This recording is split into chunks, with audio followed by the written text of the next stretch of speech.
had your highs and your lows, and you've been absolutely magnificent right through. How does one get up off the deck when things aren't going well?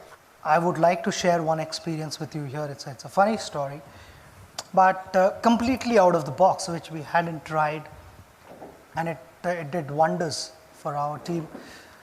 We were playing against New Zealand, and Chris Keynes was bowling. This was in India, in Mohali, so in your hometown.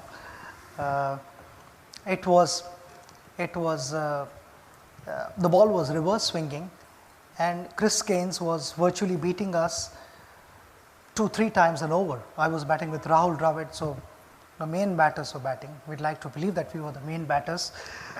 And we were getting beaten, and we were sort of clueless because we couldn't see the shine.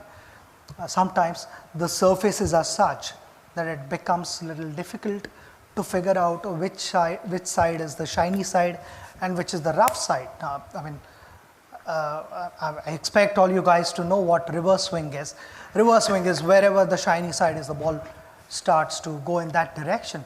Even if the bowler wants the ball to go in the opposite direction, it will not go because of the imbalance and the surface of the ball.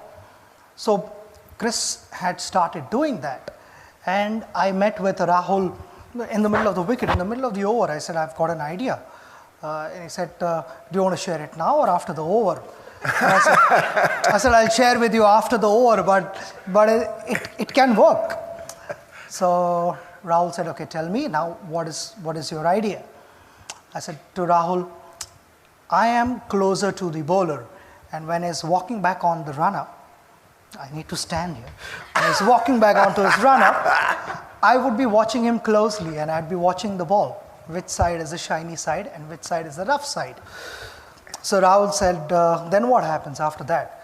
I said, whichever side is the shiny side, I will hold the bat in that hand. If he's going to bowl an outswinger, the bat is going to be in my left hand. If he's bowling in swinger, the bat is in my right hand at the non-striker's end.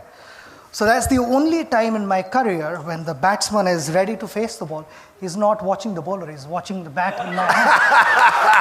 So he's very good. So Rahul is watching me, and suddenly you see a couple of cover drives being hit for boundaries, and on drives passing piercing mid-wicket and mid-on, and Chris is like wondering, these guys were getting beaten a couple of times every over, and suddenly I'm giving away a couple of boundaries. There's definitely something wrong. So all the fielders were watching me because I was, watching Chris and not Rahul. And normally no batsman stands facing the bowler. He would be like facing the other batter. And then I would quickly change the bat, and by then they had sort of figured out that there is something fishy. And Chris lost his momentum, he lost his rhythm, and he held the ball cross seam, and he bowled the ball, and instead of looking at Rahul or checking what has happened there, he looks at me and I said, what have you got for this?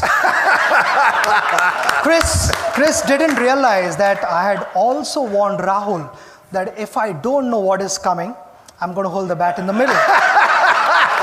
So that is how the story goes. So it's just, in short, it's just being a step ahead of your opposition.